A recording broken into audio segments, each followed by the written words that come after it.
أعوذ بالله من الشيطان الرجيم. بسم الله الرحمن الرحيم. وإن كان أصحاب الأيكة لظالمين فانتقمنا منهم وإنهما لبإمام مبين. ولقد كذب أصحاب الحجر المرسلين وآتيناهم آياتنا فكانوا عنها معرضين. وكانوا ينحتون من الجبال بيوتا آمنين فأخذتهم الصيحة مصبحين فما اغنى عنہم ما كانوا یکسبون۔ اللہ رب العالمین نے ارشاد فرمایا، ایکا بستی کے رہنے والے بھی بڑے ظالم تھے۔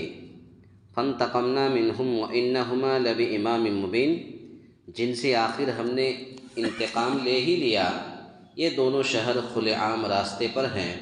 وَلَقَدْ كَذَّبَ أَصْحَابُ الْحِجْرِ الْمُرْسَلِينَ، اور ہجر والوں نے بھی رسولوں کو جھٹلایا۔ وَآتَيْنَاهُمْ آيَاتِنَا فَكَانُوا عَنْهَا مُعْرِضِينَ، اور ہم نے ان کو اپنی نشانیاں بھی عطا فرمائیں، لیکن تاہم وہ ان سے روگردانی ہی کرتے رہے۔ وَكَانُوا يَنْحِتُونَ مِنَ الْجِبَالِ بُيُوتًا آمِنِينَ، یہ لوگ پہاڑوں کو تراش تراش کر گھر بناتے تھے بے خوف ہو کر۔ فَأَخَذَتْهُمُ الصَّيْحَةُ مُصْبِحِينَ، آخر انہیں بھی صبح ہوتے ہوتے چنگھاڑ نے آ دبوچا۔ فما اغنى عنہم ما كانوا یکسبون، پس ان کی کسی تدبیر و عمل نے انہیں کوئی فائدہ نہ دیا۔ یہ سورۃ الحجر کی آیت نمبر 78، 79، 80، 81، 82، 83، 84۔ اس آیت کریمہ کے اندر اللہ رب العالمین نے ہمیں اور آپ کو یہ پیغام دیا ہے۔ اس سے پہلے بحث گزر چکی کہ اللہ رب العالمین نے قوم شعیب کے لوگوں کو اسی طریقے سے اور لوگوں کو اللہ رب العالمین نے کیسے ہلاک و برباد کیا، تو ایسے ہی یہاں پر ہجر والوں کو بھی اللہ رب العالمین نے ہلاک و برباد کیا۔ ہجر والوں سے مراد یہ قوم سمود کے لوگ ہیں، یعنی حضرت صالح علیہ السلام کے قوم کے لوگ ہیں۔ یہ لوگ بھی اللہ کی باتوں کا انکار کرتے تھے، نبیوں کو جھٹلاتے تھے، اور ان کو بھی اللہ رب العالمین نے کیسے ہلاک و برباد کیا اسی کا ذکر ہے۔ یہاں پر ہم لوگ پہنچے تھے کہ وَإِن كَانَ أَصْحَابُ الْأَيْكَةِ لَظَالِمِينَ، ایکا گھنے درخت کو کہتے ہیں، اس بستی میں گھنے درخت ہوں گے، اس لیے انہیں اصحاب الایکا سے مراد قوم شعیب ہے۔ ان کا زمانہ حضرت لوط علیہ السلام کے بعد ہے، اور ان کا علاقہ حجاز اور شام کے درمیان آتا ہے۔ حجاز اور شام کے درمیان قوم لوط کی بستیوں کے قریب ہی تھا، اسے مدین کہا جاتا ہے، جو حضرت ابراہیم علیہ السلام کے بیٹے یا پوتے کا نام تھا۔ اس کے بعد پھر اللہ رب العالمین نے فرمایا فَانْتَقَمْنَا مِنْهُمْ وَإِنَّهُمَا لَبِإِمَامٍ مُّبِينٍ، جن سے آخر ہم نے انتقام لے ہی لیا، یہ دونوں شہر کھلے عام راستے پر ہیں۔ امام مبین کے معنی بھی شاہراہ عام کے ہیں، جہاں سے شب و روز لوگ گزرتے ہیں، یعنی وہ راستہ جہاں سے لوگ دن میں رات میں ہمیشہ گزرتے ہیں۔ دونوں شہر سے مراد یہ قوم لوط کا شہر ہے، اور قوم شعیب کا مسکن سے مراد مدین ہے، مدین مراد ہے۔ یہ دونوں ایک دوسرے کے قریب ہی تھے۔ اس کے بعد پھر اللہ رب العالمین نے فرمایا وَلَقَدْ كَذَّبَ أَصْحَابُ الْحِجْرِ الْمُرْسَلِينَ، اور ہجر والوں نے بھی رسولوں کو جھٹلایا۔ ہجر حضرت صالح علیہ السلام کی قوم سمود کی بستیوں کا نام تھا۔ انہیں اصحاب الحجر، ہجر والے کہا گیا۔ یہ بستی مدینہ اور تبوک کے درمیان تھی۔ انہوں نے اپنے پیغمبر حضرت صالح علیہ السلام کو جھٹلایا، لیکن یہاں اللہ تعالیٰ نے فرمایا کہ انہوں نے پیغمبروں کو جھٹلایا، یہ اس لیے کہ یہ ایک پیغمبر کی تکذیب ایسے ہی ہے جیسے سارے پیغمبروں کی تکذیب ہے۔ یعنی اگر ان لوگوں نے ایک نبی کو اگر جھٹلایا تو گویا کہ سارے انبیاء اور رسول کو جھٹلایا۔ جیسے ہی اللہ رب العالمین نے کہا کہ ایک پیغمبر کی تکذیب ایسے ہی ہے جیسے سارے انبیاء کی تکذیب ہے۔ اس کے بعد پھر اللہ رب العالمین نے فرمایا وَآتَيْنَاهُمْ آيَاتِنَا فَكَانُوا عَنْهَا مُعْرِضِينَ، اور ہم نے ان کو اپنی نشانیاں بھی عطا فرمائیں، لیکن تاہم وہ ان سے روگردانی ہی کرتے رہے۔ ان نشانیوں میں وہ اونٹنی بھی تھی جو ان کے کہنے پر ایک چٹان سے بطور معجزہ ظاہر کی گئی تھی۔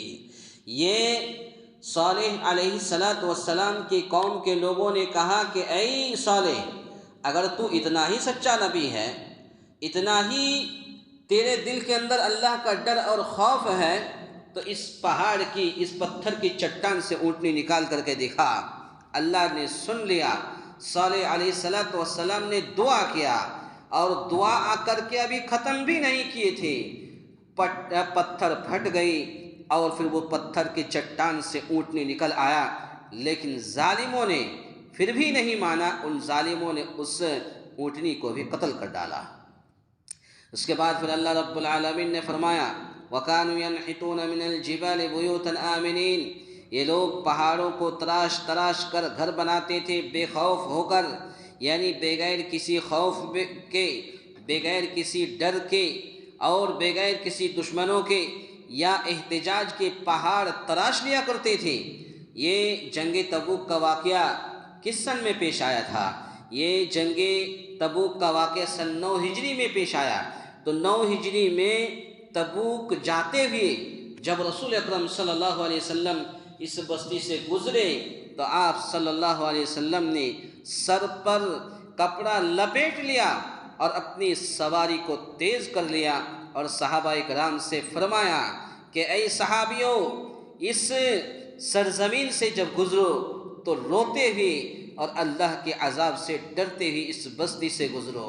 ابن کثیر کے اندر یہ تفسیر آپ کو مل جائیں گی، اور اس کے علاوہ بھی صحیح بخاری صحیح مسلم کی حدیث ہے، حدیث نمبر صحیح بخاری حدیث نمبر 4433، اسی طریقے سے صحیح مسلم حدیث نمبر 2285 کے اندر یہ حدیث موجود ہے۔ پتہ یہ چلا کہ آج بھی جہاں پر برائی زیادہ پائی جاتی ہو، جہاں پر خدشہ ہو، ایک مومن کو وہاں سے گزرنے کا ڈر ہو، خوف ہو کہ یہاں پر ایسے ایسے لوگ رہتے ہیں، تو آج بھی اس راستے میں اگر کوئی انسان جائے تو تیزی کے ساتھ جائے، سر پر کپڑا لپیٹ لے یا کان کو بند کر لے، اس طریقے سے انسان وہاں سے جلدی گزرے تاکہ وہ دشمنوں نے حملہ نہ کر دیں۔